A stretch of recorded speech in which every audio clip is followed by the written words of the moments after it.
大家好，我係2025年第2屆香港區 Avianza 10大我最喜愛理財顧問 MFA 得獎者張玉成 Leon， 好榮幸獲得 MFA 獎項，感謝客戶同業嘅支持同埋肯定，令我得到呢份殊榮。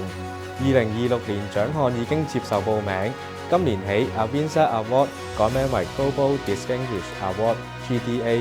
成為全球壽險理財顧問嘅最高榮譽，代表專業水準同埋成功地位。GDA 象徵信賴、穩定同卓越，我亦會再次參加，希望大家全力支持。今年繼續設有我最喜愛理財顧問網上投票，邀請大家角逐全港10大 MFA 殊榮。報名截止日期係3月31號，快啲 scan 下面嘅 QR code 報名啦！下一位 MFA 得獎者可能就係你，我哋拭目以待。